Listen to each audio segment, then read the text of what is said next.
रुको।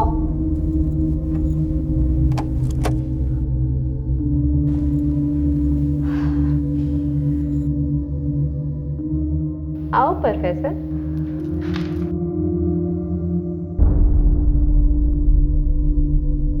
अरे बैठो तो। वैसे तुम ऐसे परमिशन लेते ना तो बड़े मीठे लगते। तुम यहाँ बैठो, मैं तुम्हारी पसंद की दारू लेकर आती हूँ, ठीक है?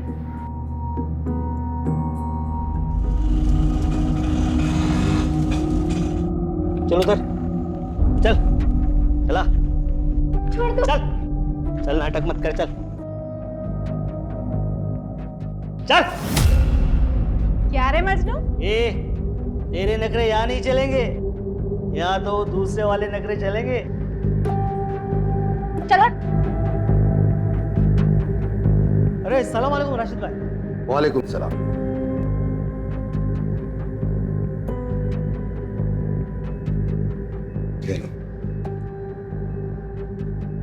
नूरे,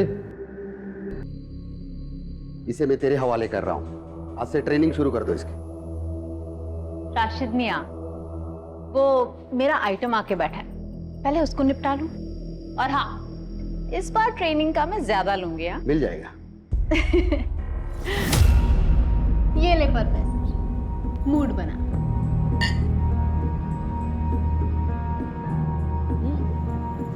ए धीरे, कलेजा जल जाएगा।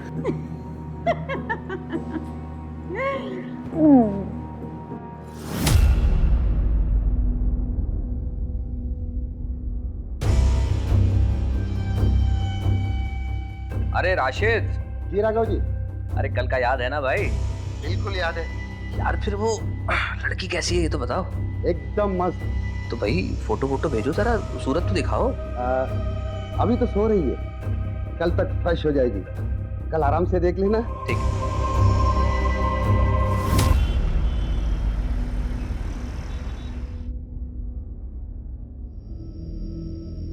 नाम क्या है तेरा? अच्छा रुक, तेरा नामकरण आज मैं करूंगी। रुक, इधर देख। तेरा नाम उर्वशी। चल उर्वशी, अब कपड़े पहन।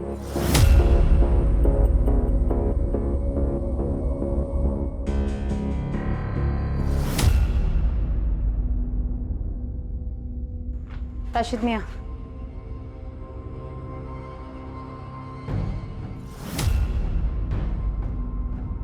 हाँ? घूर क्या रहा है? चल ऑटो निकाल। चल। चल।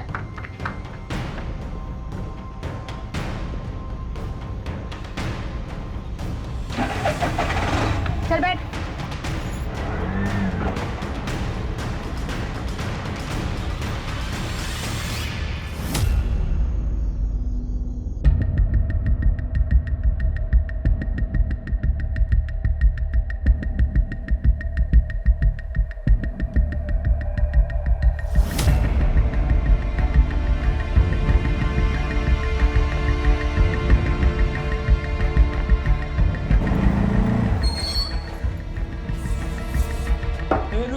मैं रिक्शा आगे खड़ी कर रहा हूँ।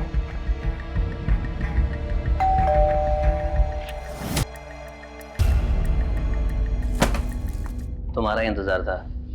वाह, क्या शानदार घर है। हे, क्या देहाती बनी है? मुझे इससे शादी नहीं करनी है जो तू दुल्हन की तरह सजा के मेरे सामने लाई है।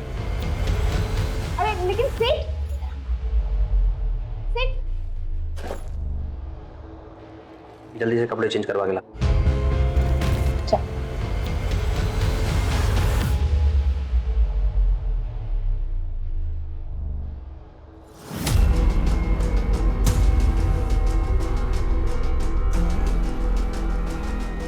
बड़ी मासूम बन रही।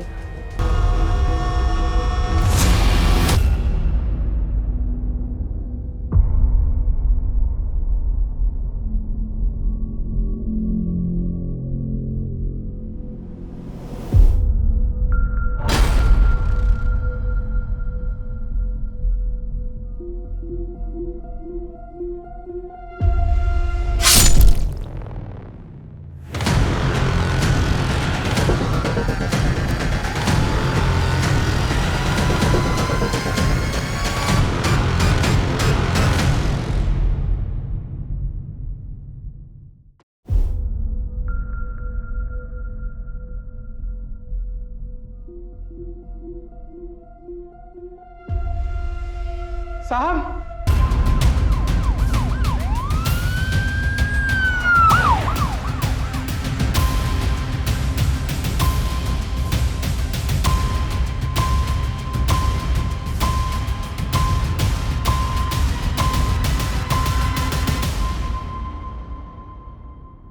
संतोष, जी साहब, मैंने ही कॉल किया। मैं राघव सर का नौकर हूँ। आज सुबह आया तो देखा दरवाजा खुला हुआ था, अंदर गया तो साहब। परिवार के बाकी लोग कहाँ हैं? मैम साहब मायके गई है, मैंने उन्हें कॉल कर दिया, आते ही होंगे। तुम यहीं रुको। श्रीवास्तव, घर की तलाशी लो। महेंद्र, अंदर आओ।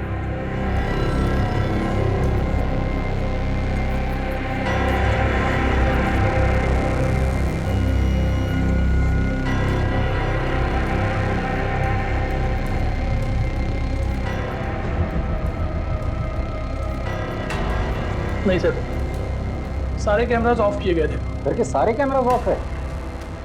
ऐसा कैसे हो सकता है? हमारी खुली है ये। सर, ये देखिए लिपस्टिक के निशान, लेकिन घर पे कोई फोर्स एंट्री नहीं हुआ है सर। ग्लास पे लिपस्टिक के निशान है, इसका मतलब कोई तो औरत यहाँ आई थी, इसने राघव के साथ बैठ कर ड्रिंक किया। और फोर्स एंट्री के निशान नहीं है, इसका मतलब राघव उसे जानता था। इसे फॉरेंसिक में भेज दो। ये फोन मिला सर, लेकिन इसमें पासवर्ड लगा हुआ। इसे साइबर सेल भेज के अनलॉक करवा दो। एक्सक्यूज मी, आप? मैं इनकी वाइफ हूँ। अपनी बीमार माँ को देखने इंदौर गई थी।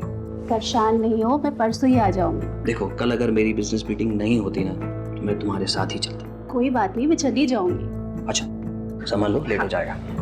इनकी जरूरी मीटिंग थी, इसलिए ये साथ नहीं आ सके। अगर ये साथ गए होते तो आज ये सब नहीं होता। राघव,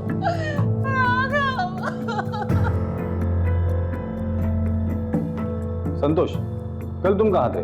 जी, मुझे साहब ने छुट्टी दी थी। उन्होंने कहा था कि मैम साहब मायके गई है और वो कल बिजी है।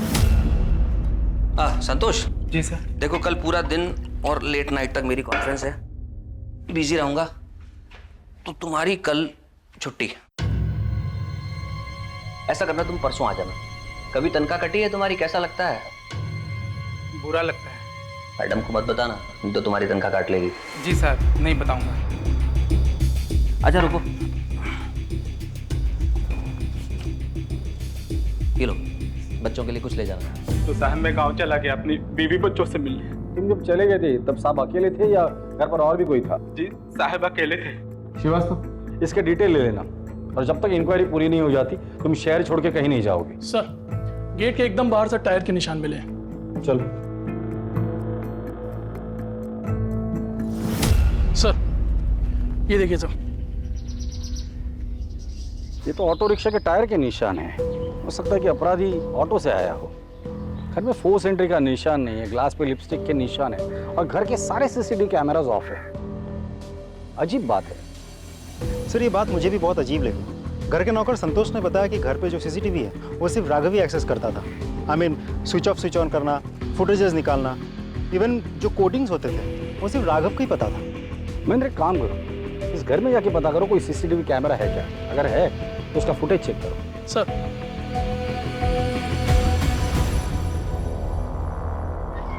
सर, सामने वाले घर की सीसीटीवी फुटेज आ गई है। करो। ये देखिए सर, कल रात करीब 11 बजे एक ऑटो आके इधर रुकता है। अब फुटेज में ऑटो उल्टा खड़ा है, तो हमें साफ साफ समझ में नहीं आ रहा है कि कौन चढ़ा या कौन उतरा। फिर देखिए, करीब 4 बजे एक आदमी ऑटो से उतरता है और राघव के घर की तरफ जाता है। ठीक 10 मिनट बाद ये वापस आता है, ये ऑटो में बैठता है, ऑटो के साथ निकल जाता है। ऑटो के नंबर पे जूम करके देखो। MP 1371 TC।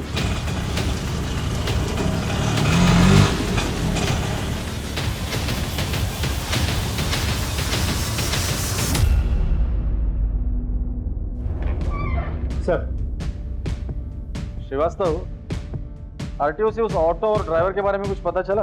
डिटेल्स आज आ जाएगी सर। वैसे प्राइम फेसी मुझे ये केस लूट और मर्डर का ही लगता है। मुझे नहीं लगता, क्योंकि घर में फोर्स एंट्री का कोई निशान नहीं।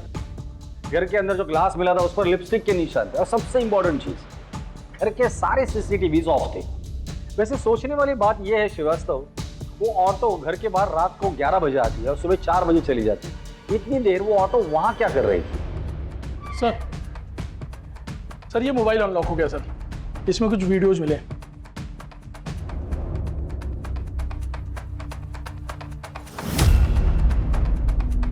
अब पता चला घर के सारे सीसीटीवी बंद क्यों थे। घर के अंदर ये सब चल रहा था। ये राघव कुछ ज्यादा नशे में भी दिख रहा है। नशे की हालत का फायदा उठाकर उस कॉल गर्ल ने राघव का मर्डर किया और भाग गई। सर मुझे भरोसा नहीं है कि मेरे पति लड़कियों को पैसे देकर घर पर बुलाते थे। हमारे पास सबूत है, ये देखिए। सर मुझे तो अभी भी यकीन नहीं हो रहा, वो तो मुझसे कितना प्यार करते थे, फिर उन्होंने ये सब क्यों किया? समझ कंट्रोल लीजिए उससे, शांत हो जाइए। आपके पति की किसी के साथ कोई दुश्मनी थी, पर्सनल या business rivalry? Sir personal life में तो उनकी कोई दुश्मनी नहीं थी, और बिजनेस का मुझे नहीं पता। वो अपने बिजनेस की कोई बात मुझसे शेयर नहीं करते थे, लेकिन हाँ अरोरा को जरूर पता होगा। ये अरोरा कौन?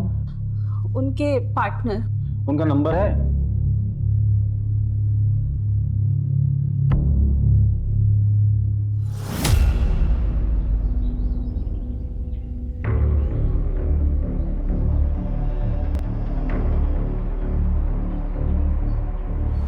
भाई जी नमस्ते। आ जाता है इसका तो मैं आधा ही पहुंचा दूंगा। ये जो बनता है दे दीजिए भाई जी। ठीक है।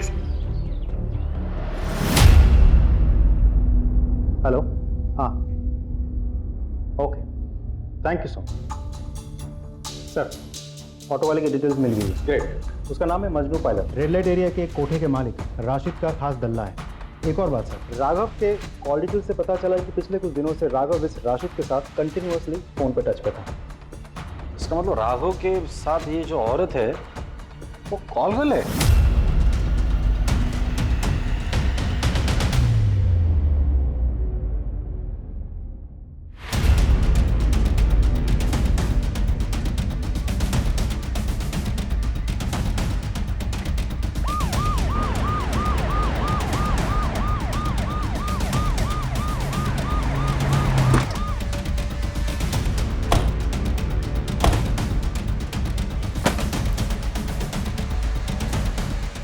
तलाशी लो पूरे ब्रोथल की।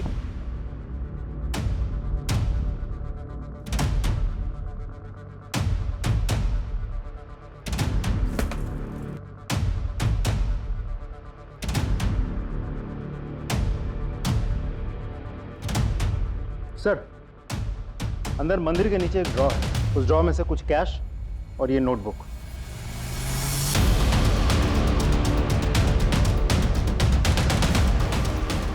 ये शायद हिसाब किताब होगा। ये क्या है? कुछ कोड है क्या? देखते हैं। पूरा ब्रोथल अच्छे से चेक किया सर, लेकिन घर में कोई नहीं मिला। लगता है सब भाग गए। और राशिद का नंबर ट्रैकिंग पे डाल दो और खबरियों को काम पे लगा दो। सर पुलिस राघव के मर्डर में उलझी हुई थी कि तभी उन्हें एक और लाश की खबर मिली जो इस केस को और पेचीदा करने वाली थी।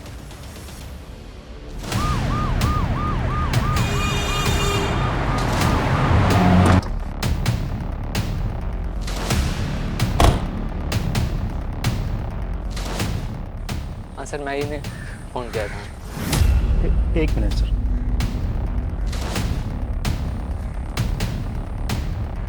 सर ये तो मजनू पायलट का ऑटो है।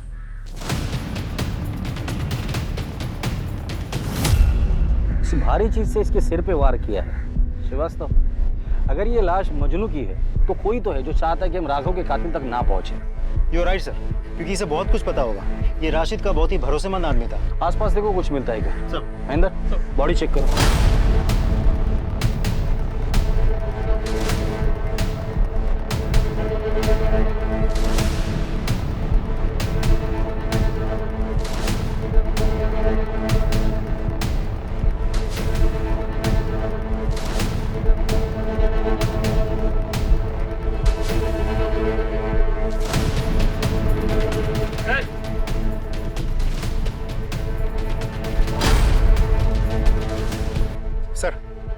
पत्थर मिला है। ये देखिए खून लगा हुआ है। इसे फॉरेंसिक भेज दो। जी सर। सर उसका वॉलेट गायब है सर। कहीं ऐसा तो नहीं किसी ने लूटपाट करने के लिए उसे मार दिया हो? ये लूटपाट का मामला नहीं लगता। महेंद्र, यहाँ तक पहुँचने का एक ही रास्ता है, हाईवे। यहाँ से लेके हाईवे तक जितने भी सीसीटीवी कैमराज हैं उनका फुटेज चेक करो, पता तो चले यहाँ अकेला आया था या किसके साथ आया।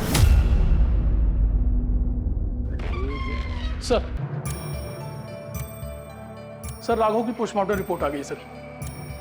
एक अजीब बात है सर, रिपोर्ट के अनुसार राघव को शराब के अलावा कोई नशीली दवा भी दी गई थी। इसमें अजीब बात क्या है? बहुत सारी कॉल गर्ल्स अपने कस्टमर को नशीली दवाई देती है ताकि वो उन्हें परेशान ना करे। लेकिन सर मर्डर वेपन पे हमें कोई फिंगरप्रिंट्स भी तो नहीं मिले।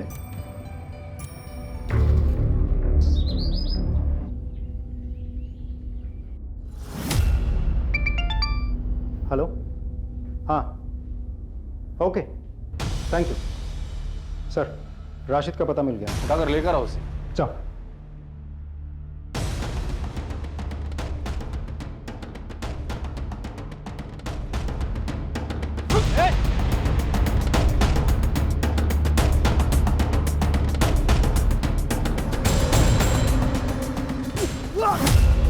चलिए राशिद मियाँ, आपकी खातिरदारी करते हैं। ये माजरा क्या है सब? वो वैसे तो मैं कम उम्र की लड़कियों का धंधा नहीं करता सर। राघव जी ने मुझसे कहा कि तुम्हारी लड़की को अगर मैं दिला दूं तो वो मुझे 2 लाख रुपए देंगे। मैं लालच में आ गया सर। एक नई लड़की के साथ मेरे धंधे की भरोसेमंद धंधे वाली नूरी और मजनू को उसके साथ में भेज दी। 2 लड़कियां थी वहां? राघव ने जब लड़की को बुलाया था तो नूरी को उसके साथ क्यों भेजा था? पहली बार जा रही थी साहब, फर्स्ट टाइम। इसके लिए मैंने नूरी को उसके साथ में भेजा ताकि कोई ऊंच नीच हो जाएगी तो वो संभाल लेगी। सब कुछ ठीक चल रहा था साहब, लेकिन सुबह सुबह मुझे मजनू का फोन आया तो हेलो, वो राघव का किसी ने कत्ल कर दिया है और अपनी नूरी भी यहाँ पे नहीं है। वो कम से कम भी गायब हो गया भाई। अरे ऐसा कैसे गायब हो सकता है? उन दोनों को पकड़कर मेरे सामने ले आ। तो ठीक है भाई। मुमताज, शबनम, शबनम, अब्दुल, अरे कुछ पूछो मत, भागो, खतरा है, भागो जल्दी, भागो। साहब खुदा कसम में घबरा गया था, इसीलिए वहां से भाग गया। तू घबरा गया था? मर्डर तो तूने नहीं किया था ना? नहीं साहब। सिर्फ राघव का मर्डर नहीं हुआ है, मजनू का भी। ये अल्लाह, मजनू का कत्ल? ये तो पक्का नूरी का काम है साहब। नूरी का नंबर है तुम्हारे पास? जी सर। नंबर दो।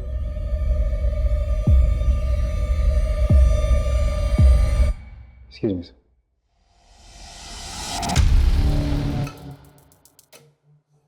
सर, नंबर बंद है। नंबर ट्रैकिंग पे डाल दो, उसका सीडीआर मंगा लो। चल। ये क्या लिखा है? ये हिसाब किताब होगा सर, वही रखती थी। और ये तो पता नहीं सर। ये दोनों लड़कियां जा कहाँ सकती है? कहाँ जाएंगे सर, उनका कोई नहीं है। उन दोनों की फोटो है तुम्हारे पास? जी सर।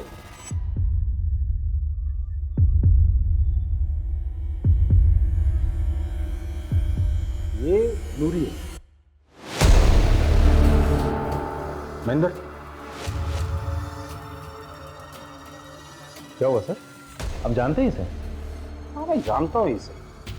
कुछ साल पहले मैं विक्रमनगर पुलिस स्टेशन में था, तब इसे मिला था। साहब मैं अपनी बेटी की शादी के लिए गहने और 50,000 रुपए लेके घर जा रहा था साहब। रास्ते में वो कहीं गिर गया। साहब मेरा नाम तृप्ति है। साहब मुझे रास्ते में एक बैग मिला, उसमें कुछ गहने और पैसे थे। मैंने सोचा थाने में जमा कर दूं, जिसके आप उसे लौटा दीजिएगा। इतनी भली औरत जिसे पैसों का और गहनों का लालच नहीं हुआ था, वो आदमी उसे इनाम के पैसे दे रहा था, वो भी उसने नहीं लिए। वो ऐसा काम करेगी? यकीन नहीं होता। पर सर हम विक्रमनगर पुलिस स्टेशन से इसके डिटेल्स तो मंगवा सकते हैं। करेक्ट।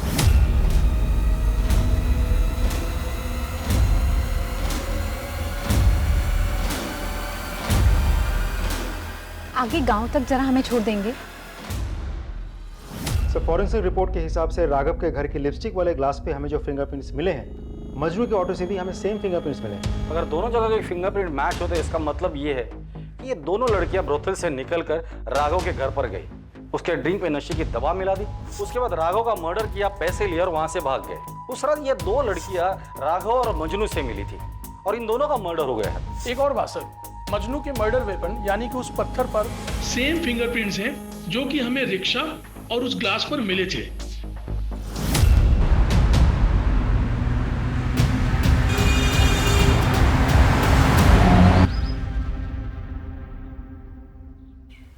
ये आप हमें कहाँ लेकर आए हैं? छोड़ो, मैंने कहा छोड़ो, बच्ची को छोड़ो, सुनो मत बच्ची को। तू ठीक तो है ना? हाँ, तुझे लगी तो नहीं ना? हाँ, तुझे भागने कहा था ना? भागी क्यों नहीं तू? मैं आपको अकेले छोड़कर कैसे जा सकती थी माँ?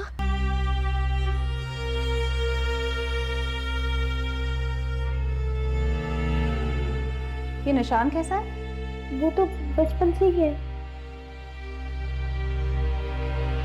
बचपन से?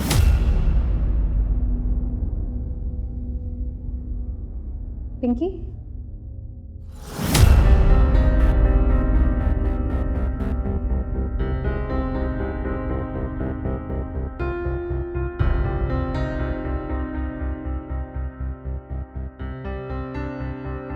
तुम्हारा नाम पिंकी है और ये मेरी बेटी का नाम पिंकी था और उसको भी ऐसे ही निशान था। तो मेरी बेटी है।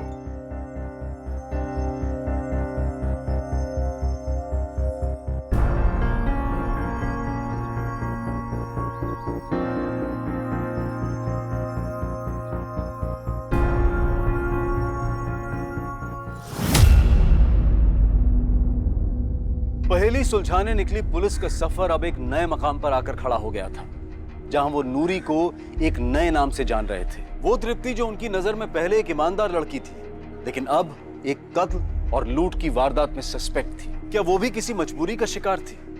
और अगर हाँ, तो वो क्या हालात थे जिनकी वजह से उसे अपना नाम बदलना पड़ा? पुलिस का फोकस इनके जवाब ढूंढने में लग गया और वो पहुंच गए उस जवाब की पहली कड़ी के पास।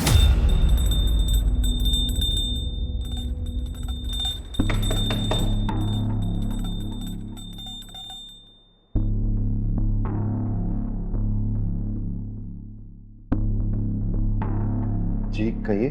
सूरज? हाँ जी। तृप्ति त्रिवेदी आपकी बीवी है? जी। बुलाइए उसे। जी वो तो मर गई।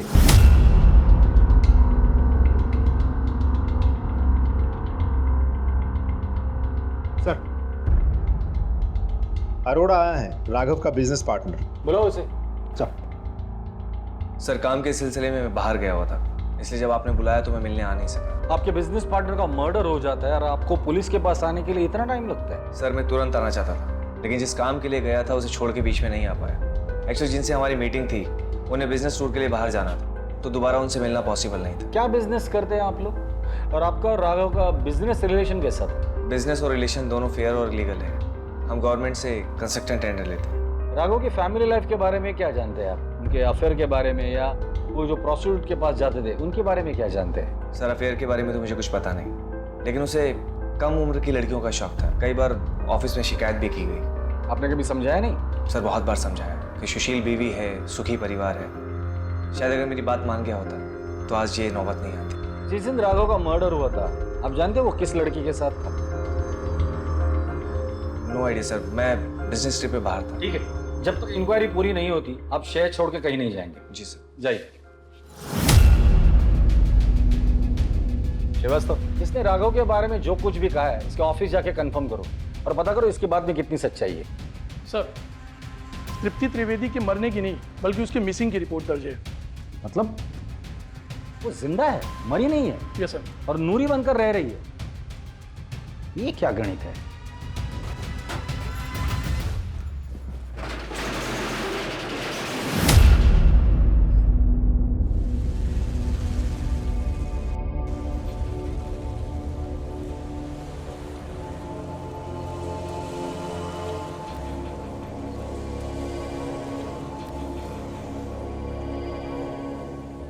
ये है हमारी बेटी और ये तेरा दूल्हा। मुझे शादी नहीं करनी है, मुझे पढ़ाई करनी है। भाड़ में गई तेरी पढ़ाई। तेरी किस्मत में यही दुल्ला है और इससे शादी करनी है तुझे, समझे कि नहीं? वरना बाजार में जाके बेच दूंगा तुझे।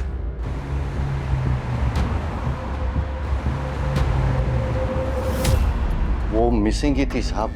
मैंने उसे 6 साल तक ढूंढा, फिर उसकी कोई खबर नहीं आई तो मैंने उसे मरा हुआ मान लिया। उसे ढूंढने की कोशिश नहीं की? ढूंढा ना साहब, पागलों की तरह ढूंढा मैंने। फिर मुझे किसी ने बताया कि उसने तृप्ति को सावेर में किसी आदमी के साथ देखा था। मेरा दिल नहीं माना साहब, मैं गया, मैंने भी उसे किसी और की बाहों में देखा तो मुझसे रहा नहीं गया साहब, तो मैं उल्टे पांव लौट आया वहां से। वो आदमी कौन था? जमील। जमील सावेर में रहता कहाँ है? हाँ साहब, जमील यहीं रहता था, बहुत अच्छा आदमी था। ये फोटो देखो, ये औरत इसके साथ रहती थी। हाँ साहब, ये तो जमील की बीवी है, दोनों साथ में रहते थे, बहुत खुश थे। लेकिन पता नहीं साहब किसकी नज़र लग गई, जमील को कैंसर हो गया। ये समझो कि उसके बाद सब बर्बाद हो गया, और उसके इलाज के लिए उसकी बीवी ने, यहाँ तक कि उसने कपड़े और बर्तन तक मांजे, लेकिन साहब उसको बचा नहीं पाई। ठीक है, जाइए। महेंद्र, पता करो ये जमील कौन से गोडाउन में काम करता था? लेकिन सर मुझे एक बात समझ में नहीं आ रही, अगर आपको इतना यकीन है कि वो लड़की नूरी ही है, फिर हम उसके पास को इतना क्यों कुरेद रहे हैं? आई एम नॉट श्योर, गलती मुझसे भी हो सकती है। सर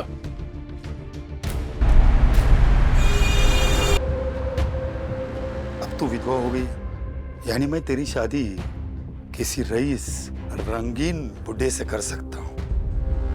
तू भी ऐश करेगी वहां पे, हाँ? और तेरे बच्चे मैं पालूंगा ना, तू बस खर्चे भेजा कर, बाकी सब मैं संभालूंगा। नहीं नहीं, मैं बच्चे नहीं छोड़ूंगी। क्या तेरा बाप भी छोड़ेगा? अब कोई बहस नहीं, तुझे शादी करनी होगी। और एक बात याद रखना, उसे ये पता नहीं चलना चाहिए कि तेरी शादी हो चुकी है और तेरे 2 बच्चे हैं, समझे कि नहीं? सुनो मेरी बात सुनो, मैं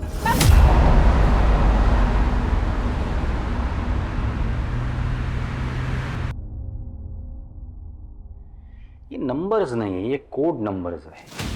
जिस दिन ये कोड नंबर्स का पता चल जाएगा उस दिन ये केस भी सॉल्व हो जाएगा। क्या है ये? सर जमील जहाँ काम करता था उसका पता चल गया। क्या काम करता था? ट्राई स्टार गोडाउन में सर, जिसका मालिक त्रिवेदी है।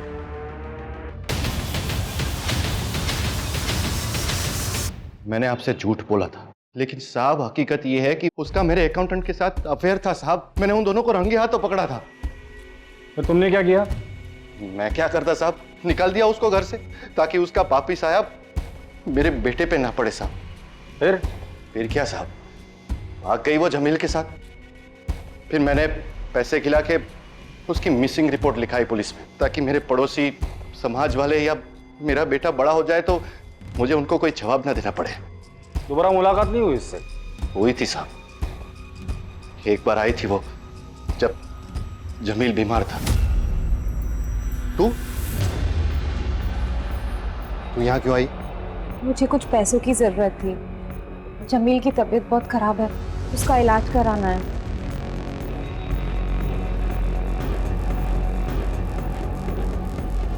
ये ले पकड़ और निकल जा यहाँ से। आइंदा अपनी शक्ल मत दिखाना, निकल यहाँ से। उसके बाद कभी मिलना नहीं हुआ उससे। उसका मायका कहाँ है? मायका कहाँ साहब, वो तो मुझे रास्ते में मिली थी। फिर मैंने उसे अपने गोडाउन में साफ सफाई के काम में रख दिया। उसका व्यवहार अच्छा था तो फिर शादी कर ली। लेकिन वो कहते ना साहब, नेकी कर और दरिया में डाल, बस वही हाल हो गया मेरा। ये सूरज हमें हर बार एक नई कहानी सुनाता है। इसके पहले वो हमें और एक कहानी सुनाए। उसकी कुंडली निकालो।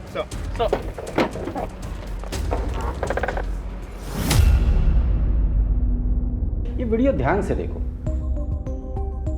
नूरी और राघव एक साथ थे, फिर नूरी चली जाती है और 20 मिनट के बाद ये साया अंदर आता है जो राघव को मार देता है।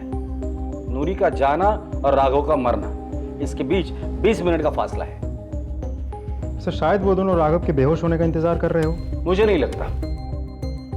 फिर से देखो, राघव के जेब से तिजोरी की चाबी गिरती है, नूरी चली जाती है और 20 मिनट के बाद ये साया अंदर आया जिसने अलमारी खोलने की कोशिश की, जिसके आवाज से राघव उठा। ये साया ने राघव पर हमला किया, उसे मारा, कपड़ों की तलाशी ली, चाबी निकाली और अलमारी खोली, पैसे लिए और भाग गया।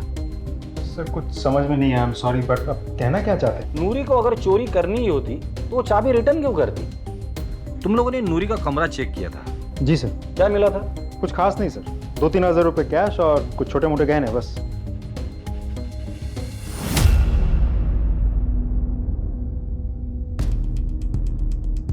ये नूरी कितना कमाती थी? सर दिन के 2-3 हज़ार। तो पैसे कहाँ गए? बैंक में? नहीं साहब, उसका कोई बैंक अकाउंट नहीं था और मैंने पूछा भी नहीं। ये नूरी पहली बार किसी लड़की को लेकर किसी अमीर के पास गई थी क्या? नहीं साहब, पिछले 4 सालों में वो कई लड़कियों के साथ जा चुकी है, लेकिन कोई लूटपाट नहीं, कोई हत्या नहीं हुई सर। मतलब ये नई लड़की आने के बाद ये सब कुछ हुआ है? जी सर। इस लड़की को कहाँ से लाए थे तुम? सर मेरा एक कांटेक्ट बड़ा बाजार बुरहानपुर में, उसी ने उस लड़की को किसी बुड्ढे से खरीदी थी और उसे पैसे की जरूरत पड़ गई तो मैंने उससे खरीद ली। श्रीवास्तव सर, बुरहानपुर पुलिस को कांटेक्ट करो। सर।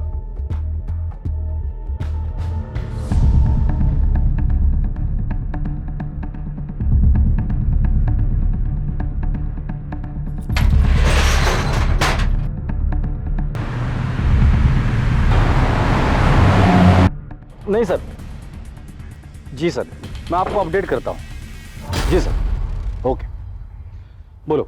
सर ये अरोड़ा मुझे क्लीन लगता है क्योंकि पिछले कुछ दिनों में किसी के साथ उसकी बातचीत नहीं हुई थी और मर्डर वाली रात भी वो भोपाल में था, सरकारी अफसरों के साथ मीटिंग में बिजी था। सीडीआर से कोई क्लू मिला? नहीं सर, फैमिली और फ्रेंड्स की कॉल्स आए थे, लेकिन सर एक बात तो है, दिन हो या रात अरोड़ा ने कभी भी किसी का कॉल नहीं उठाया। हमेशा उसने मैसेज किया कि मैं बिजी हूँ, बाद में कॉल बैक करता हूँ। अब सर ऐसा भी हो सकता है कि उसने कॉल नहीं उठाए तो ये सब ऑटोमेटिक मैसेजेस हैं जो कॉलर्स को पहुंच गए। श्रीवास्तव, दिन भर फोन नहीं उठाता है आदमी समझ सकता हूँ, लेकिन रात में भी ऐसा कहाँ इतना बिजी था वो? सर ऐसा भी तो हो सकता है कि वो बिजनेस पार्टी कर रहा हूँ, आई मीन क्लाइंट्स को एंटरटेन कर रहा हूँ। वैसे उसकी लोकेशन क्या दिखा रही है? सर भोपाल में कोई फिजा गेस्ट हाउस की। वहाँ का सीसीटीवी फुटेज निकालो। सर।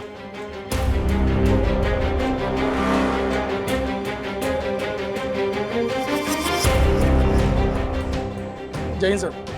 सर उस सूरज त्रिवेदी ने हर बार हमसे झूठ बोला है। सर बताता हूँ साहब, सब बताता हूँ साहब। मैंने झूठ बोला था साहब, वो सिर्फ मेरे मालिक की थी साहब। मालिक? इन गोडाउन के मालिक तो तुम हो ना? मैं तो मैनेजर था, मेरे मालिक का मैं सारा काम करता था साहब, लेकिन उनके मरने के बाद मैंने उनकी सारी चीजें हड़प ली। औरत की मजबूरी का फायदा उठाता है महेंद्र। इसे इतना तोड़ना तो दोबारा किसी मजबूर औरत का फायदा ना उठा सके। नहीं, और झूठ भी ना बोले। नहीं सर।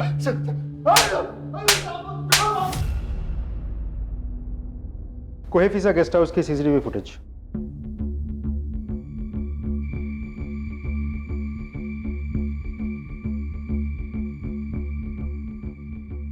ये आया अरोड़ा। 5 बजे उसने होटल में चेक इन किया और रूम में चला गया। उसके बाद वो रूम से बाहर कब निकला था? वो रूम से बाहर नहीं निकला सर, मैंने मैनेजर से कंफर्म किया है। वो ना रूम से बाहर निकला, ना कोई उससे मिलने आ रहा। अगर वो रूम से बाहर नहीं निकला, ना ही कोई उसे मिलने आया, तो उस रात वो किसी का फोन क्यों नहीं उठा रहा था?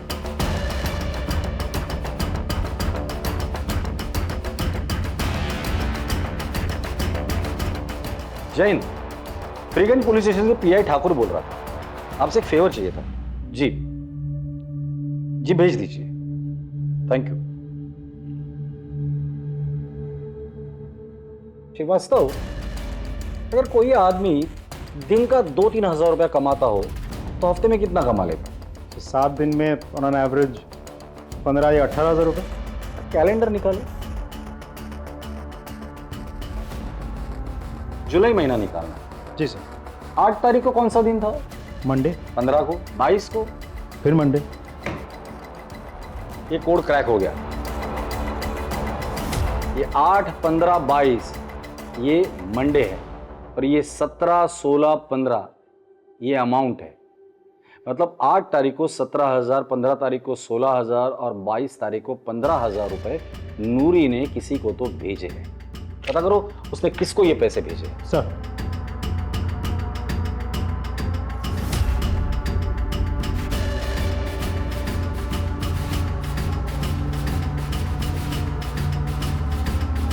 Promise promise promise. अरे नहीं प्रॉमिस, जल्दी आ जाऊंगा, बोला ना मैंने। अच्छा आप मम्मा को बिल्कुल परेशान नहीं करना।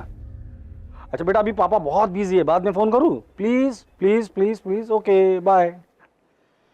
सॉरी बेटी का फोन था, बोलो। सर नूरी किसी एजेंट के थ्रू बुरहानपुर में पैसे ट्रांसफर करवाती थी। किसे? गोविंद मिश्रा।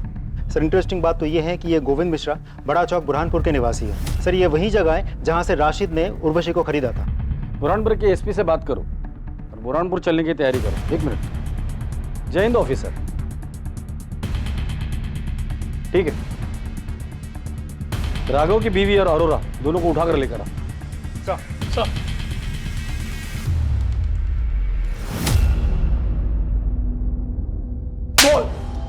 सर मारी मत बताता। अब आ गया ना लाइन पर। हमने देखा था तुझे गेस्ट हाउस के पीछे के दरवाजे से निकलते हुए। सीमा और मेरा अफेयर है। सर मैं राघव की आदतों से बहुत ज़्यादा परेशान थी और इसलिए उससे हमने रास्ते से हटाने का सोचा। प्लान के मुताबिक मैंने गेस्ट हाउस में चेक इन किया और सीमा को इंदौर भेज दिया ताकि उस पर कोई शक न कर सके। पीछे के दरवाजे से बाहर निकल के कोही फिजा से नॉर्मल बस ली और उज्जैन पहुंच गया। और फिर रुका क्यों? आगे बोल। और फिर हमें पता था कि राघव ने राशिद के यहाँ से लड़कियां बुलाई है। मैं जानता था कि वो सीसीटीवी कैमरे बंद करेगा, इसीलिए मैंने इंतजार किया। सर मैंने पीछे की खिड़की से अंदर जाने का प्लान बनाया, लेकिन मैं जब तक अंदर जाता मैंने 2 धंधे वालियों को पीछे की खिड़की से बाहर निकलते हुए देखा। मुझे समझ नहीं आ रहा था कि ये सब क्या हुआ है। उसी का फायदा उठा के मैं अंदर गया।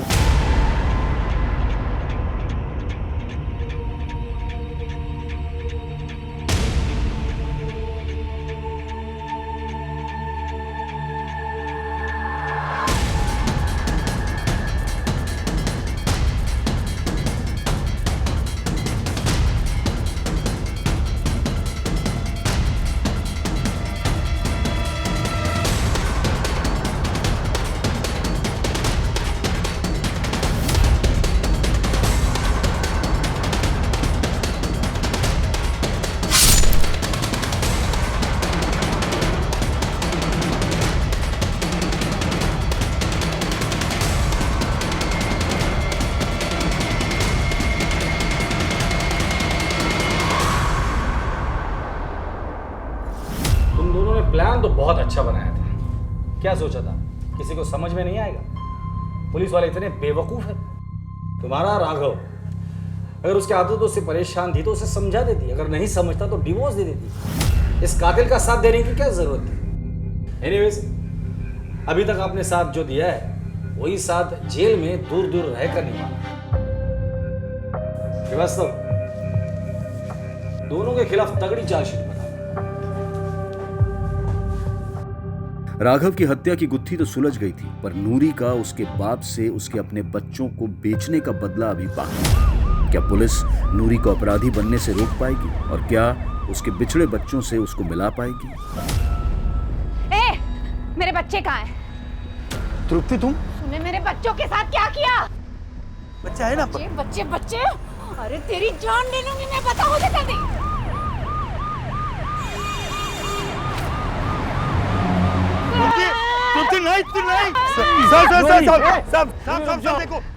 देखो ना ये मार रही। नूरी देखो, हम लोग तुम्हारी कहानी और मजबूरी दोनों जानते हैं। अगर तुमने इसे मार दिया तो तुम जेल में चली जाओगी, फिर अपने बच्चों से कभी नहीं मिल पाओगी।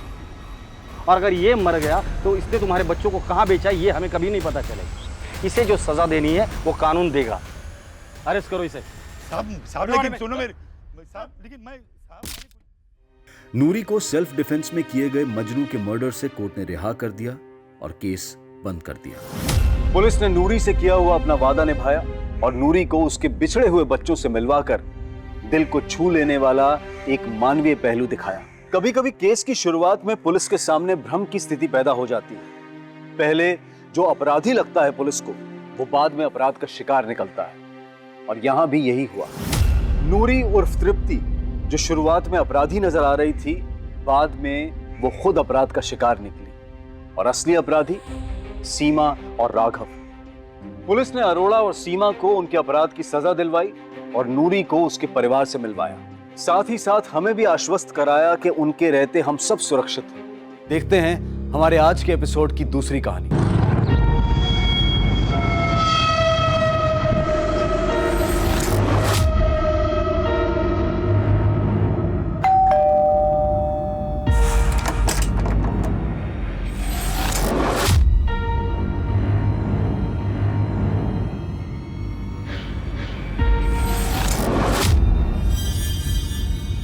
पापा रुको।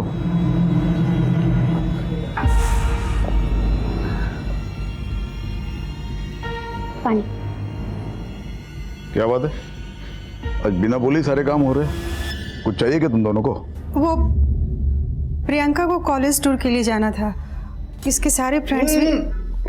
तो जय, ये काम तुम भी कर सकती हो, मेरा सिर क्यों खा रही हो? वो नेट बैंकिंग का पासवर्ड मैं भूल गई तो अकाउंट ब्लॉक हो गया है। लो दे दो। तुम भी ना।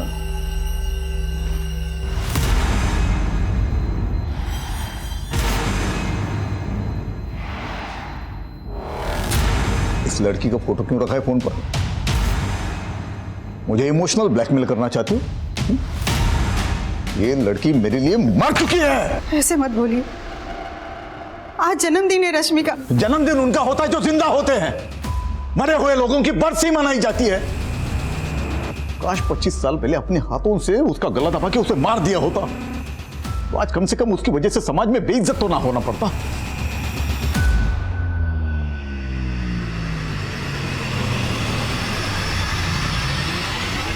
Happy birthday to you. Happy birthday Rashmi. Happy birthday. Happy birthday. Oh my God, Ronak! This is so beautiful. Thank you so much. Thanks to you. तूने मेरा सोशल मीडिया अकाउंट हैंडल किया और मुझे ये वेब सीरीज मिली। किसी post को कैसे viral करते हैं ये बंदी जानती है। पोस्ट गाइस सी किसी भी पोस्ट को वायरल या ट्रेंडिंग करने का एक सिंपल फंडा है। बदनाम हुए तो क्या हुआ, नाम तो हुआ ना। पॉइंट है बॉस।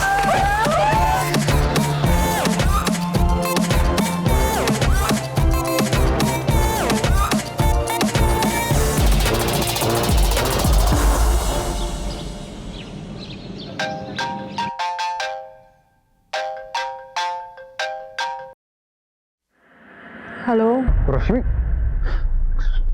ये तूने क्या किया?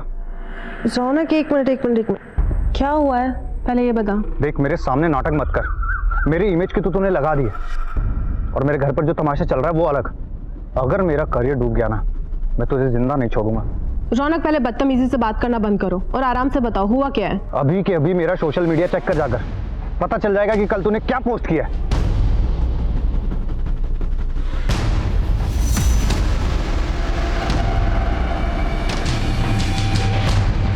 What's wrong with you, रश्मि? ये क्या कर दिया है तूने? यार पता नहीं कैसे हो गया ये, मुझे समझ नहीं आ रहा। मैं नशे में थी तो पता नहीं कैसी गलती हो गई यार। गलती? बहुत बड़ा कांड कर दिया है तूने।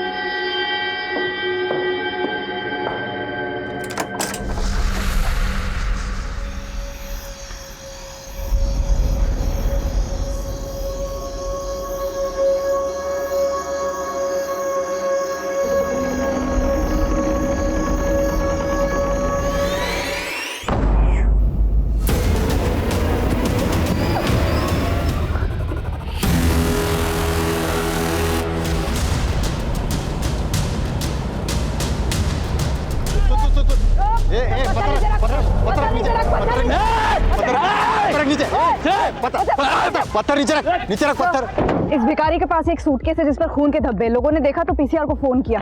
अब ये किसी को पास नहीं फटकने दे रहा सूटकेस के सर। पत्थर नीचे रख। पत्थर नीचे रख। पत्थर नीचे रख। गुप्ता, राम,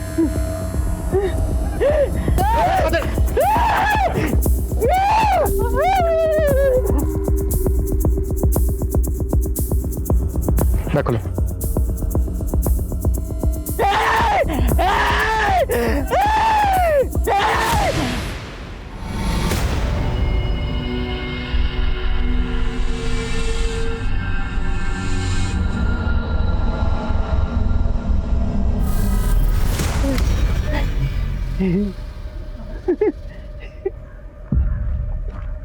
तूने क्या है सब? तूने मारा ना इस लड़की को? तूने मारा? एक सेकेंड सर, ये भिखारी मंदबुद्धि है। ये मंदबुद्धि है या तेज बुद्धि है ये तो चेकअप के बाद ही पता चलेगा। हो सकता है इसने ही मारा हो इस लड़की को और पकड़े जाने के डर की वजह से एक्टिंग कर रहा हो। नहीं सर, आसपास लोगों से पूछताछ की थी, वो कई सालों से इसे ऐसे ही देख रहे हैं, यूं ही घूमता रहता है। तो हो सकता है ये सूटकेस इसको कहीं से मिला हो, या फिर ये भी हो सकता है कि किसी ने सूटकेस फेंका और इसने उसको देखा हो। इससे हमें कातिल का हुलिया पता चल सकता है। सर इधर देखिए।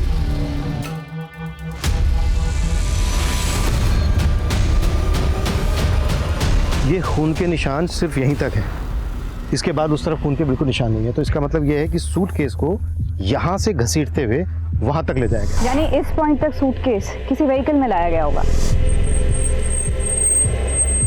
राइट, जाहिर सी बात है यहाँ पे कोई सीसीटीवी तो होगा नहीं। इस रास्ते पर आने वाले जितने भी रूट्स हैं उन सब की सीसीटीवी फुटेज चेक करो। उन रूट्स पर आने वाली सभी गाड़ियों को खंगालो। सर, बॉडी को पोस्टमार्टम के लिए भेज देते हैं। और दिल्ली एनसीआर में जितनी भी मिसिंग कंप्लेंट फाइल हुई हैं उन सबको खंगालो। हो सकता है इस लड़की की गुमशुदगी की रिपोर्ट लिखवाई गई। सर, नेट बंद होगा उसका, मिस्ड कॉल देखेगी तो खुद ही कॉल करेगी। पर मम्मी, दीदी का नेट कभी नहीं बंद रहता है, उनका तो सारा काम ही नेट पर है ना। बेटा बिजी होगी, और एक काम कर, तू जाके खाना गर्म कर, तेरे पापा आते ही होंगे, उनको पता चल जाएगा तो तू समझ रही ना बेटा क्या। तो क्या मम्मी, क्या कर लेंगे वो? दीदी ना एकदम सही बोलती है, हम सब पापा के हाथ की कठपुतलियां हैं। क्या वो कभी हमारे बारे में सोचते हैं कि उनकी बेटियों की, उनकी बीवी की भी कोई अपनी विशेष हो सकती है, लाइफ हो सकती है? लेकिन नहीं, वो हमारे बारे में बिल्कुल नहीं सोचते। मैं क्या कुछ गलत बोल रही हूँ मम्मी?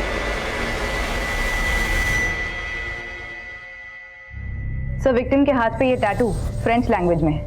इसका मतलब है माई लाइफ माई रूल्स।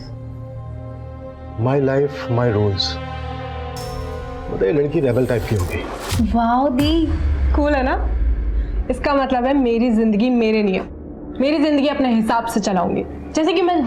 क्या है ये? क्या कर दिया? मुंह पर तो काली पोत चुकी हो तुम पहले ही, ये हाथ का भी सत्यानाश कर दिया। इसी तरह से ना यहाँ माथे पर लिख दिया हमारे कि नालायक बेटी का मजबूर बाप। पापा ऐसा भी क्या कर? ये क्या कम कर दिया क्या तुमने? हाँ, मिटा दे, मिटा दे। वो नहीं निकलेगा। अरे कैसे नहीं निकलता है, देखते हम। पापा, दीदी को दर्द होगा। आजा। पापा नहीं, पापा प्लीज दीदी को दर्द हो रहा है, पापा प्लीज। पापा नहीं निकलेगा वो, प्लीज छोड़ दीजिए। याद रखना, ये मेरा घर है, यहाँ सिर्फ मेरे नियम चलेंगे, यहाँ तेरा कुछ नहीं चलेगा।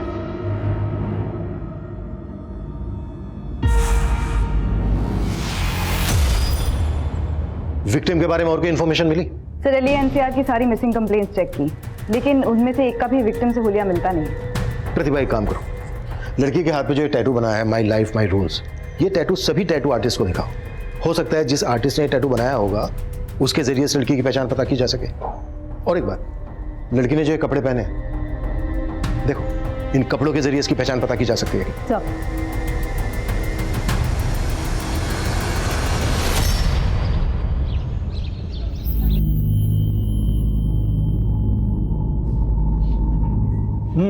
सब्जी देना। अरे देना।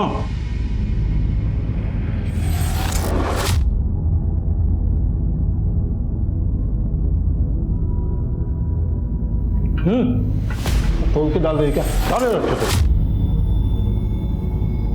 थोड़ी बची है, मेरे और अंजलि के लिए रखी है। कमाता है उसको भूखा रखेगी, खुद पेट भर के ठूस ठूस के खाएगी। पोस्टमार्टम रिपोर्ट में लड़की की उम्र लगभग 25 साल है। मौत गला घुटने की वजह से। लाश सुबह 10 बजे मिली, लेकिन मौत 7-8 घंटे पहले ही हो चुकी थी। लाश 10 बजे मिली और उससे 7-8 घंटे पहले मर्डर हो चुका था, मतलब रात के कोई 2 से 3 के बीच में मर्डर हुआ होगा। जी सर।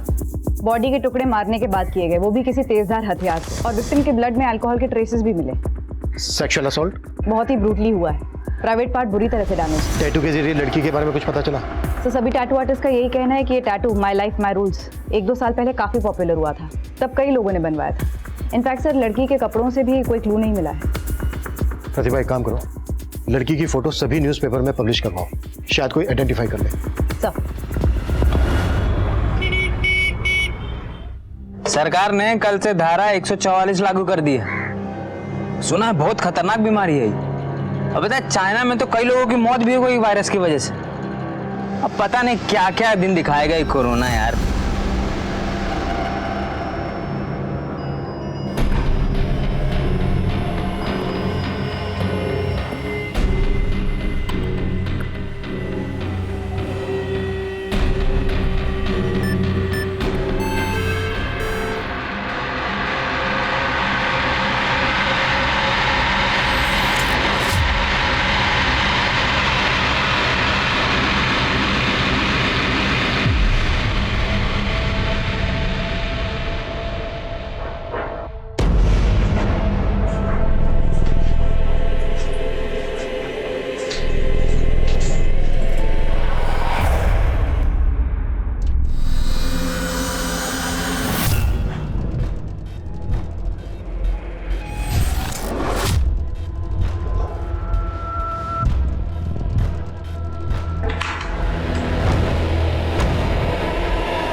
अम्मा, भूख लगी है। जा बैठ, मैं ला रही हूँ।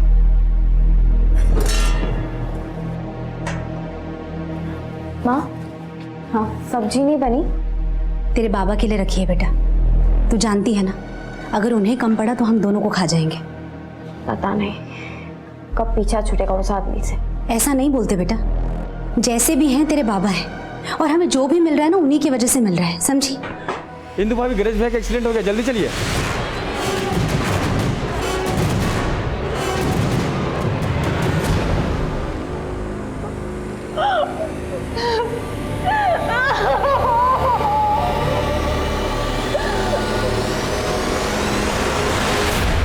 सब भिखारी की रिपोर्ट आ गई है। साइकोलॉजिस्ट का कहना है कि वो अपना मानसिक संतुलन काफी पहले ही खो चुका था, और जिस प्रिसिशन से क्राइम हुआ है ये उसके बस की बात ही नहीं है। क्राइम करना भले ही उसके बस की बात ना हो, पर देख तो सकता है। साइकोलॉजिस्ट ने उससे काफी देर बात की। उनका कहना है कि उस भिखारी ने कुछ तो देखा है, क्योंकि वो बार बार किसी गाड़ी और सूटकेस के बारे में बात कर रहा है, लेकिन काफी पूछताछ करने के बाद भी वो उससे कोई इन्फॉर्मेशन निकाल नहीं पाए। छोड़ दो उसको, लेकिन नजर रखो उस पर, और अपने सारे खबरियों को एक्टिव कर दो। जब तक इस लड़की की हमें पहचान नहीं पता चल जाती, तब तक ये केस आगे नहीं बढ़ पाएगा। आंटी, आंटी, क्या हुआ मधु? आज का आपने न्यूज़ देखा? नहीं देखा? क्या बात है? आंटी, दिल्ली पुलिस को एक लड़की की लाश मिली है जिसके हाथ पे टैटू बना है, जैसे रश्मि के हाथ पे बना था। जब मैंने फोटो गौर से देखी तो ये देखिए। ये मेरी रश्मि नहीं है। मेरी रश्मि तो मुंबई में है। क्या हुआ? वो तो 3 साल से दिल्ली आई ही नहीं। अंकल, ये क्या हुआ है बताइए।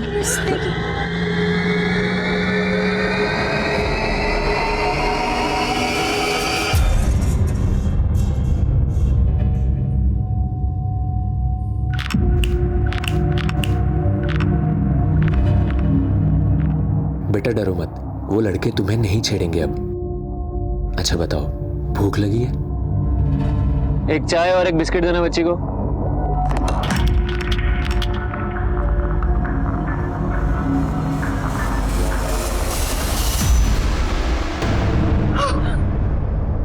मेरे बच्चे!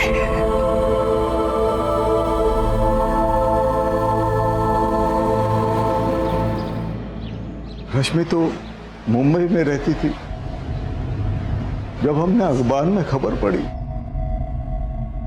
माधव जी, आप हमें रश्मि का मोबाइल नंबर दे दीजिए।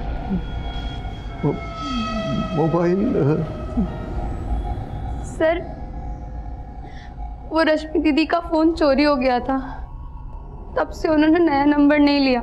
ठीक है, आप हमें रश्मि का पुराना मोबाइल नंबर और मुंबई का एड्रेस दे दीजिए। आप लोगों की आखिरी बार कब बात हुई थी रश्मि के साथ? 6 दिन पहले बात हुई थी इंटरनेट पर। मुंबई में ही हो प्रियंका, और कहाँ जाऊंगी? रश्मि दीदी, 3 साल हो गए, अब तो घर आ जाओ। देख, मैं उस जेल में वापस नहीं आ सकती, वरना जेलर साहब और पापा मेरी जान ले लेंगे। हम इंटरनेट के थ्रू ही बात किया करते थे। रश्मि कौन सी कंपनी में काम करती थी? कंपनी का तो नहीं पता, लेकिन किसी टैलेंट मैनेजमेंट कंपनी के साथ वो काम करती थी। रश्मि अगर मुंबई में रहती थी तो उसकी लाश यहाँ दिल्ली कैसे पहुंची होगी? मुंबई पुलिस से कांटेक्ट करो और रश्मि की सारी इंफॉर्मेशन निकालो। एक तरफ रश्मि के कातिल की तलाश पुलिस को मुंबई ले गई थी, तो दूसरी तरफ दिल्ली से सटे गाजियाबाद में भी एक बहुत ही बड़ी घटना घटी। सर, ये कुमार जायसवाल का घर है। सर, बड़े ही दबंग आदमी थे, अपने वार्ड के पार्षद भी रह चुके हैं। सर, इनकी लाश।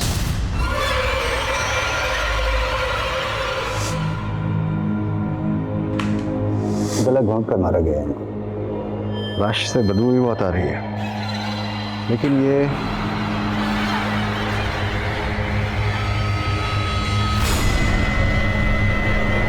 लगता है इस रस्सी का इस्तेमाल गला घोटने के लिए किया गया है।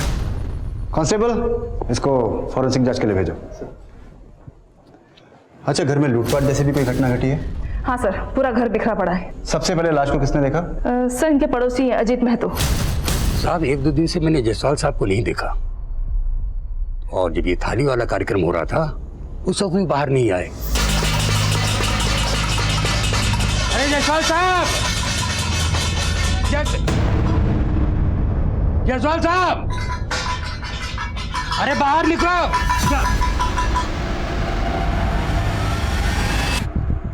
और कौन कौन है इनके परिवार में? जायसवाल जी का बड़ा बेटा जो है वो तो यूएसए में रहता है, और बेटी महिमा जो है वो मुंबई में। यहाँ पर इनके साथ इनका नाती आरव रहता है बस। और आरव अब कहाँ है? आरव को तो मैंने कई दिनों से नहीं देखा। लास्ट टाइम जब मैं उसको देखा था तो अपने ही घर में चोरी करता है। अपने ही घर में चोरी करता है। जी, क्यों मार रहे हैं आरव? अरे नशे ही हो गया 1 नंबर का, अपने ही घर में चोरी करता है। साहब, आरव को तो नशे की लत पड़ गई थी, और इसके लिए उसने घर में कई बार चोरी भी किया है। मुझे तो ऐसा लगता है साहब कि पैसे के लिए ही उसने। सब पूरा घर छान लिया, सारी कीमती चीजें चोरी हो चुकी है। सर, जायसवाल साहब के पास एक गन थी, वो मिली होगी आप लोगों को। उनके पास गन? जी सर, पूरा घर देख लिया, कोई गन नहीं मिली। सर, रश्मि की बहन प्रियंका ने हमें जो उसका मुंबई का एड्रेस दिया था वो फेक है सर। रश्मि की फैमिली कहती है कि रश्मि मुंबई में रहती थी, वो दिल्ली कभी वापस लौटी नहीं। अब या तो रश्मि ने अपनी फैमिली से झूठ बोला या फिर रश्मि की फैमिली हमसे झूठ बोल रही है।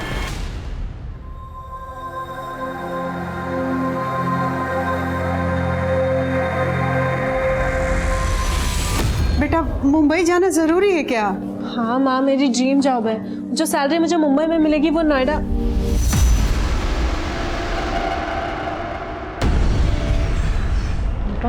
ये सब्जियां लाइए, ये रख दो। अगर मेरी मर्जी के खिलाफ इस दहलीज के बाहर किसी ने कदम भी रखा तो दोबारा वापस नहीं आ पाएगा। ठीक है पापा, नहीं आऊंगी वापस, आई प्रॉमिस। तो जाओ और वापस मत आना, और आ गई ना गलती से तो गला दबा के यहीं पे खत्म कर दूंगा तुम्हें, तो काट काट के फेंक दूंगा तुमको।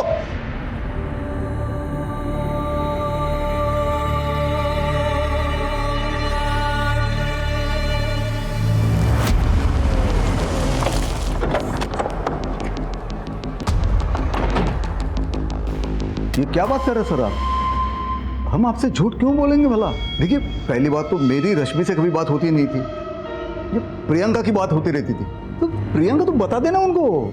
रश्मि जब मुंबई से तुझे फोन करती थी और जब मुंबई में रहती थी कहाँ कहाँ घूमने जाती थी सब बताती थी ना तुझे, तो बता देना इनको। सर, रश्मि दीदी मुंबई में ही रहती थी, मलाड में।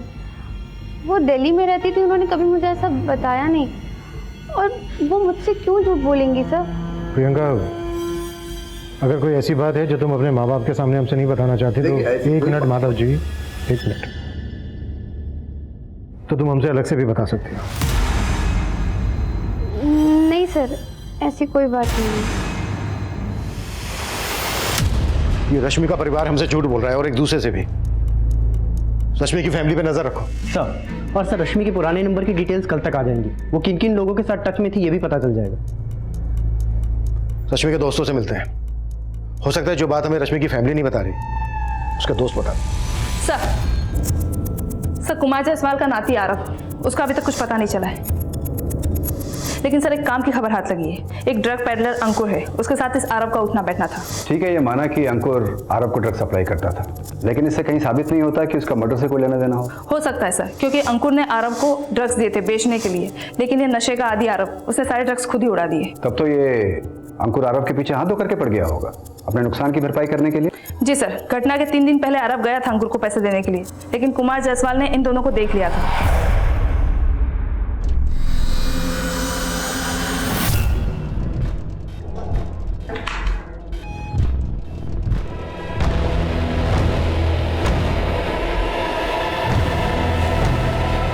ये जहर खरीदने के लिए तूने घर से पैसे चुराए?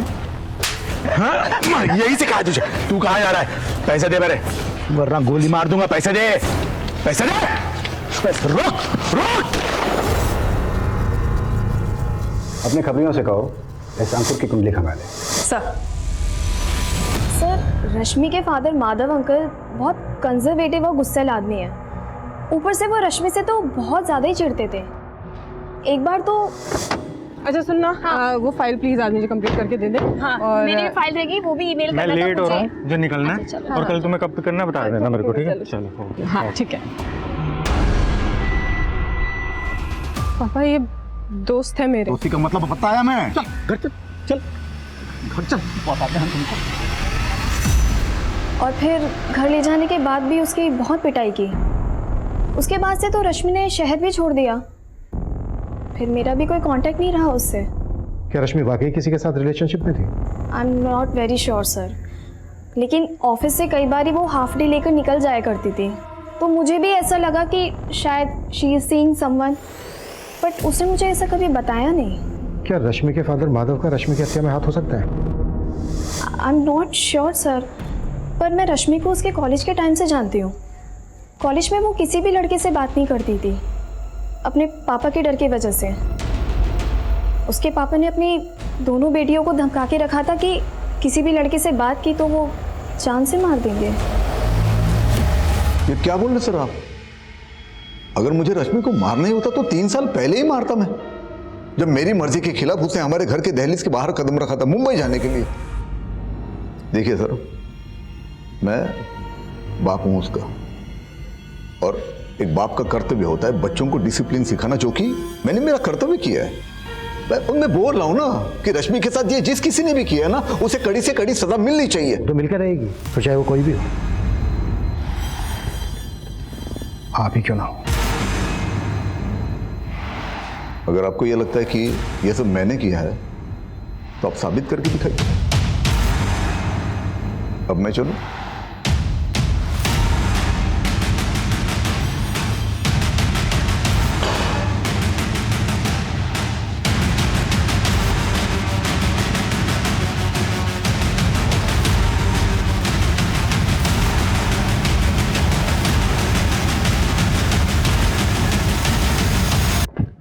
सर रश्मि के कॉल रिकॉर्ड्स आ गए। उसका नंबर दिल्ली में ही रजिस्टर्ड है। इनफैक्ट उसका फोन कभी चोरी ही नहीं हुआ, उसने अपना नंबर 3 महीने पहले इस्तेमाल करना बंद कर दिया। कॉल रिकॉर्ड से कुछ मिला? सर उसकी 3 लोगों से रेगुलरली बात होती थी, रौनक दहिया, सोनाली दवे और निहारिका शर्मा। रौनक और निहारिका एक्टर्स हैं और ये सब के सब दिल्ली में बेस्ड हैं। इनफैक्ट सर उसके कॉल डिटेल्स में एक भी नंबर मुंबई का रजिस्टर्ड नहीं है। इसका मतलब रश्मि कभी मुंबई गई नहीं थी, वो यहीं दिल्ली में थी। रश्मि ने अपनी फैमिली से झूठ बोला कि उसको मुंबई में जॉब लगी है। और हाँ सर, रौनक का 3 महीने पहले सोशल मीडिया पर एक आपत्तिजनक वीडियो वायरल हुआ था, तब रश्मि उसका सोशल मीडिया अकाउंट हैंडल कर रही थी। हे नेटिजन्स, आज मेरा बर्थडे है। सी हैप्पी बर्थडे रश्मि। और आज मेरे बर्थडे पे मैं आप सबके साथ ना बहुत सारी बातें शेयर करना चाहती हूँ। मैं पिछले 3 साल से इंडिपेंडेंट हूँ और मेरा करियर भी एकदम मस्त जा रहा है, लेकिन कभी कभी ना लाइफ की गाड़ी डिरेल हो जाती है, लेकिन मैं उसे सक्सेसफुली ट्रैक पर लेकर आऊंगी क्योंकि I believe in my self. और मैं आप सबको भी ये कहना चाहती हूँ, हमेशा अपने आप पर बिलीव करना, अपनी शर्तों पे जीना। और अरे मैंने बहुत बोल लिया। लेट्स मीट द हॉट चिक निहारिका। Come on. हाय। अरे इधर आया। Oh God wait wait. पीछे पीछे। Oh God look at that. क्या कर रही है? बंद कर। Breaking news, womaniser lady boy कहलाने वाले माचो मैन रॉन ऑफ दरिया है किसी और लड़के की बाहों में। इसी के क्या लगता है आप लोगों को? Stop it man. Go on chill. ये होना कोई क्राइम नहीं होता। वो रियल लाइफ में भी माचो और रियल लाइफ में भी माचो। यार राइट ओके। तो तू क्या ये सेम बात इसकी वाइफ को जाके बता सकती है? तो ये सारी बातें छोड़ यार। अच्छा तुम मेरी बात सुनो, तुम मेरी प्रमोशनल वीडियो कब पोस्ट करोगे? यार तू बोल। अभी करूं? हाँ। अभी कर दीजिए। हाँ। रुक just give me a minute. Niharika no बोलेगा। नो बोले नहीं यहीं रुक।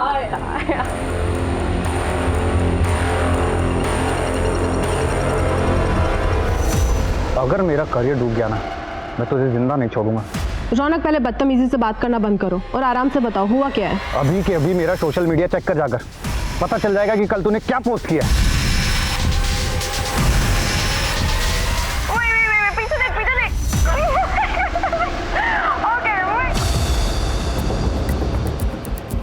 रश्मि 3 महीने से अपना मोबाइल फोन यूज नहीं कर रही थी, इंटरनेट कॉलिंग पे बात कर रही थी। रौनक से मिलो। मैडम मैं दिल्ली में रहता हूँ और मैं उससे यहीं मिला था। रश्मि से आखिरी बार कब मिले थे तुम? मैं रश्मि से आखिरी बार उसके बर्थडे पार्टी पे मिला। उस रात को मैं कैसे भूल सकता हूँ? उस रात की एक वीडियो ने मेरा पूरा करियर बर्बाद कर दिया। मेरी वाइफ मुझे छोड़कर चली गई। मुझे तो लगता है कि उसे उसके किए की सजा मिल गई। बहुत बड़ा ब्लंडर कर दिया था रश्मि ने सर, इसलिए उसे कुछ दिनों के लिए अंडरग्राउंड होने को बोला था मैंने। और तकरीबन 3 महीने पहले उसने अपना फ़ोन इस्तेमाल करना छोड़ दिया था और अपना नंबर फिर उसने दोबारा कभी यूज़ नहीं किया। रश्मि यहाँ दिल्ली में कहाँ रहती थी? यही साउथ दिल्ली में रहती थी। रश्मि यहाँ जो साउथ दिल्ली में रहती थी वो एड्रेस देंगे आप हमें? या श्योर।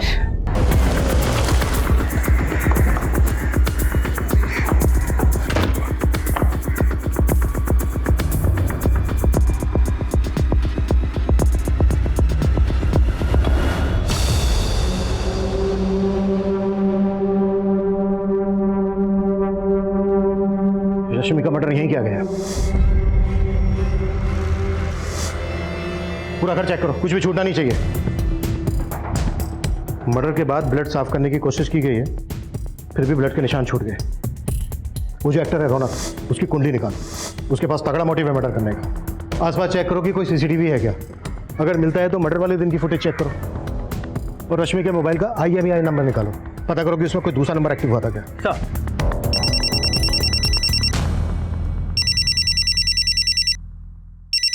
हेलो,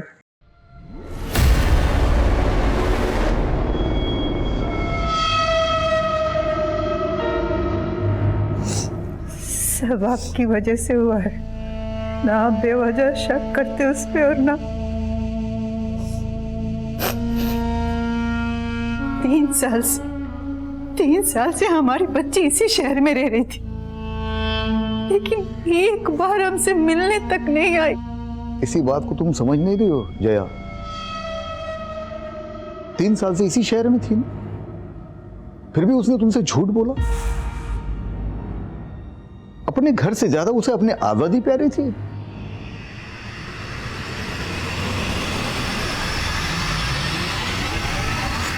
राजू बेटा, तुम अपना और अपनी बहन पिंकी का ख्याल रखना।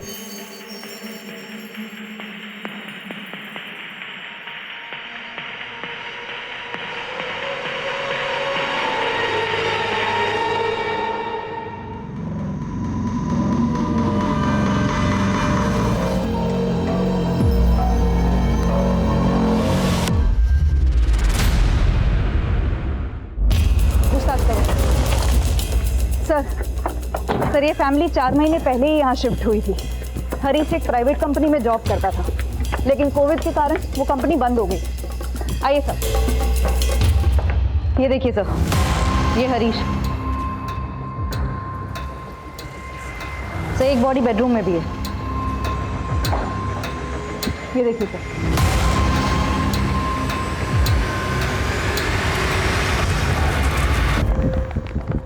हरीश की पत्नी सुषमा के सीडीआर में 1 नंबर सस्पिशियस मिला है। पिछले 2 दिन में इस पर कई बार लगातार बात हुई है। हेलो, नंबर आगरा का है, किसी ललिता श्रीवास्तव का। अभी स्विच ऑफ है। सर 5 साल पहले ललिता ने खुदकुशी की थी। इन्वेस्टिगेशन में कुछ सस्पिशियस तो नहीं मिला, बस इतना पता चला कि खुदकुशी करने से पहले ललिता बैंक गई थी। बैंक के एक एम्प्लॉय ने उसको ठगा था। ठीक है, आप चिंता मत कीजिए, आपका काम हो जाएगा और 2 दिन के अंदर अंदर आपका पैसा आपके अकाउंट में आ जाएगा।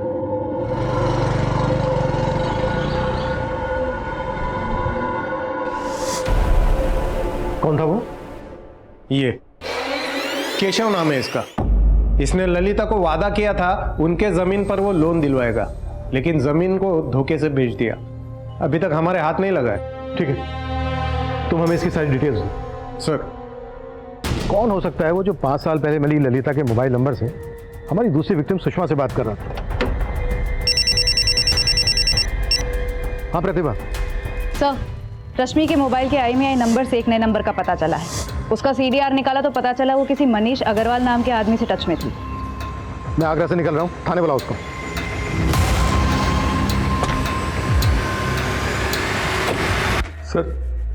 सर रश्मि और मैंने शादी कर ली थी सर हम दोनों प्यार करते थे सर एक दूसरे से। हम दोनों ही अपने अपने घर से मुंबई में अच्छी जॉब का बहाना करके निकले थे, लेकिन शादी के बाद भी हम दिल्ली में ही थे सर। रश्मि अपने घर वालों से झूठ बोलती थी कि वो मुंबई में है। वो मेरे साथ यहीं थी दिल्ली में सर। बहुत खुश थे सर, पता नहीं किसकी नजर लग गई हमको और हमारे बीच हर छोटी मोटी बात पे झगड़े होने लगे और फिर ये धीरे धीरे झगड़े बड़े होते गए सर। इसीलिए तूने मार डाला रश्मि को? नहीं सर, मैंने मारा नहीं है सर उसको। मैं मानता हूँ कि हम अलग हो गए थे, लेकिन अलग होने के बाद भी हम लोग टच में थे सर। ऐसी रही पार्टी? ऑसम। और तुम्हें तो पता ही है ना, पीने के बाद निहारिका की ऑस्कर वाली स्पीच। यार तुम्हें होना चाहिए था यहाँ पर। अरे यार मुझे आना था, मैं थोड़ा बिजी हो गया काम में। तुम काम करो, मैं जा रही हूँ अभी सोने, ठीक है? कल बात करती हूँ। मैं तो रोज उसको इसी उम्मीद पे फोन करता था कि एक दिन तो हमारे बीच में सब कुछ ठीक हो जाएगा। और जब सब कुछ ठीक नहीं हुआ तो तूने रश्मि को समझाने की कोशिश की, पर उसने तेरी बात समझी नहीं,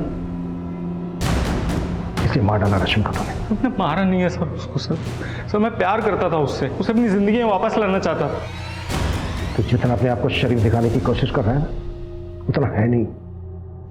कुत्ता साले हो लेकिन तब तक कुत्ता जब तक ये सच ना बोले। लेकिन हमने नहीं किया सर। रश्मि कई मुश्किलों से गुजर रही थी। अपने बॉयफ्रेंड से अलग होने के बाद वो अकेली हो गई थी, लेकिन उसने अपने पिता के पास जाना मुनासिब नहीं समझा। शायद इसकी वजह उसके पिता का सख्त रवैया और उनकी पिछड़ी सोच थी। पुलिस इस केस में काफी आगे निकल चुकी थी, लेकिन इस साजिश का मास्टरमाइंड उनसे 2 कदम आगे था और अपने अगले शिकार पर घात लगाए बैठा था।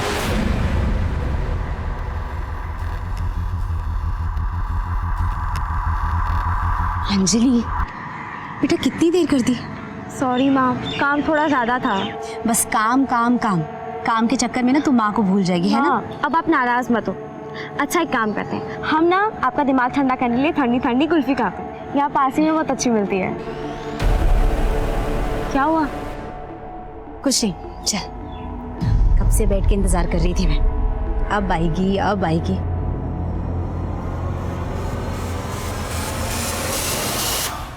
सर, पिछले हफ्ते गाजियाबाद में एक सीनियर सिटीजन का मर्डर हुआ। नाम कुमार जायसवाल। मोडस ऑपरेंडी लगभग हरीश शाही के फैमिली के मर्डर्स जैसी। रस्सी से गला घोटकर हत्या, घर में लूटपाट एंड नो फिंगरप्रिंट्स।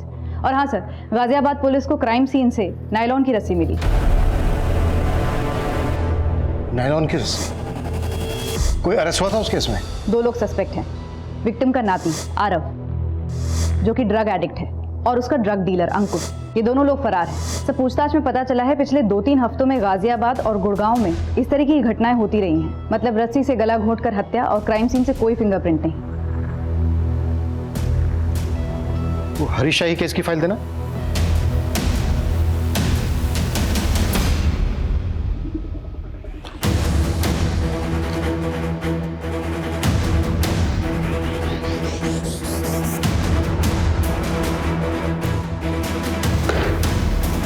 इसमें कोई डाउट नहीं है गाजियाबाद में हुए मर्डर का हरीश की फैमिली में हुए मर्डर से कनेक्शन है। ऐसी चीजें खंगालो जो इन मर्डर्स में कॉमन है।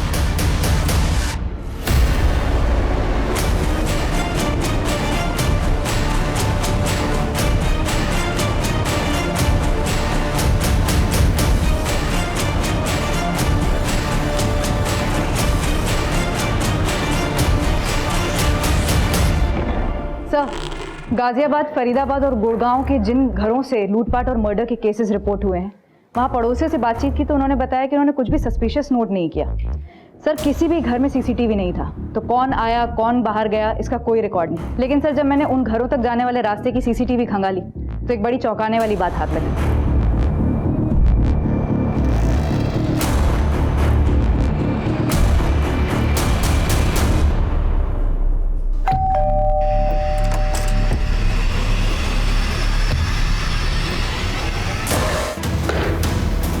इसमें कोई डाउट नहीं है गाजियाबाद में हुए मर्डर का हरीश की फैमिली में हुए मर्डर से कनेक्शन है। ये देखो, दोनों ही केसेस में ब्लड टेस्ट करवाए गए हैं, वो भी एक ऐसी कंपनी से जो ब्लड सैंपल घर पर लेने आता है। सर, इसका मतलब ये गिरोह है जो टेस्ट करने के बहाने घर में घुसता है और क्राइम करता है। हाँ जी जी, वो आपने ब्लड टेस्ट करवाया था ना, तो उसी की रिपोर्ट आई है। रिपोर्ट कब तक आ जाएगी जी? मुझे तो बहुत डर लग रहा है, कहीं मुझे कोरोना ना हो गया हो। माफ करना, आप कोरोना पॉजिटिव हैं। पॉजिटिव? जी हाँ, पर आप चिंता मत कीजिए, ये हमारी टीम है जो आपके घर को सैनिटाइज कर देगी। आओगे, आ जाओ। अरे आप चिंता मत कीजिए, पूरा घर सैनिटाइज हो जाएगा, डिसइंफेक्ट हो जाएगा। आप टेंशन मत लीजिए। एक मिनट, पहले मैंने बहू की रिपोर्ट तो देखने दे। अबे पापा जी, आप रिपोर्ट देख के क्या करेंगे? वो क्या है ना कि सारी मेडिकल लैंग्वेज है, तो आपको समझ में नहीं आएगी। मैनू सब समझ में आता है। तेनू पता नहीं है पुत्र, मैं अपने पिंड विच ना वैद था, वैद। अबे बुड्ढे, फोन किसको लगा रहा है तू? हाँ, ज्यादा होशियारी कर रहा है तू।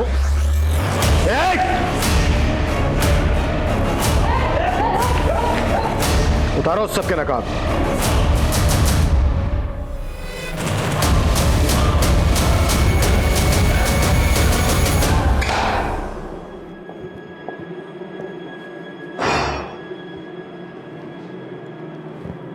ललिता श्रीवास्तव तुम लोगों की पहली शिकार थी ना, जिसको लूटा तुम लोगों ने, जमीन हड़प ली उसकी। वो थी इतनी बेवकूफ कि उसको उल्लू बनाना बहुत आसान था सर। जब मैंने उसकी जमीन बेची तो आई थी मेरे पास रोती हुई। हाँ बोलिए, क्यों बुलाया मुझे यहाँ? प्लीज मेरे साथ ऐसा मत करो, वो जमीन मेरे लिए बहुत जरूरी है। देखिए, पेपर तो आप ही ने दिए थे ना मुझे। मैंने तो लोन के लिए दिया था। मैं कुछ नहीं कर सकता। अरे देखो, मैं मर जाऊंगी। आपको जो करना है आप कीजिए, मैं कुछ नहीं कर सकता। सीधे बोलो, किस किस का क्या क्या रोल था?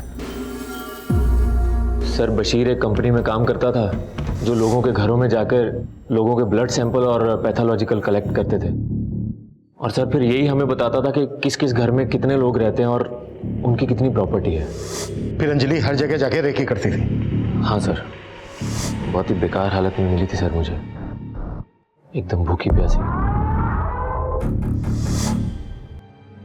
मेरे बाप से भी बढ़कर है वो, हमेशा अपनी बेटी की तरह ख्याल रखा। तब से मैं श्याम के साथ ही काम करती हूँ। जब हम लोग घर मार्क कर लेते थे तो उसके बाद अंजलि उस घर में जाकर ये देखती थी कि इस घर में कौन कितने बजे आता है, कितने बजे जाता है, कितने लोग रहते हैं, वो हमें पूरी रिपोर्ट देती थी। और सर नीलेश इस बात का ध्यान रखता था कि गाड़ी को कहाँ रोकना है, कहाँ से निकलना, ताकि हम लूट करके फटाफट उस रास्ते से निकल जाए। और सर फिर हम पूरी तैयारी के साथ लोगों के घरों में जाते थे।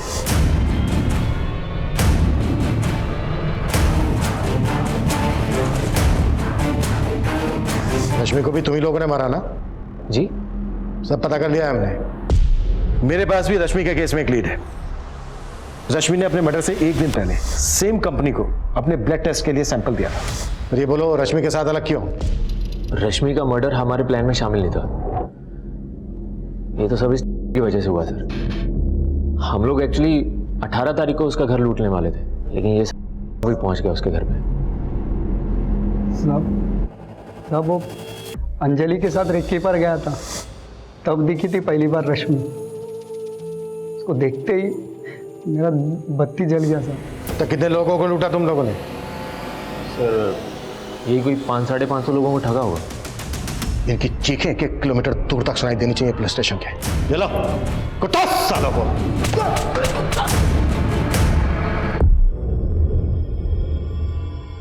कोविड-19 के इस दौर में हमने इंसानियत की कई अनमोल मिसालें देखी, लेकिन कुछ लोग ऐसे भी होते हैं जो महामारी के माहौल को भी अपने फायदे के लिए इस्तेमाल करने से नहीं चूकते, जैसा कि इस केस में शाम ने किया। लालच से भरा दिल और साजिश से भरा दिमाग सिर्फ गलत रास्ते पर ही चलाता है, लेकिन खुद को शातिर समझने वाले ये सो कॉल्ड मास्टरमाइंड ये भूल जाते हैं कि जुर्म के रास्ते की आखिरी मंजिल जेल की चारदीवारी होती है, क्योंकि क्राइम नेवर पेज। अब मैं अनूप सोनी आपसे विदा लेता हूं, फिर मुलाकात होगी क्राइम पेट्रोल सतर्क में एक और नए केस के साथ। तब तक अपना और अपने परिवार का ख्याल रखें, सतर्क रहें, सुरक्षित रहें और देखते रहें क्राइम पेट्रोल सतर्क। जय हिंद। क्राइम पेट्रोल्स के और भी दिलचस्प कहानी देखने के लिए हमारे चैनल को सब्सक्राइब करें और बेल आइकॉन दबाना न भूलें।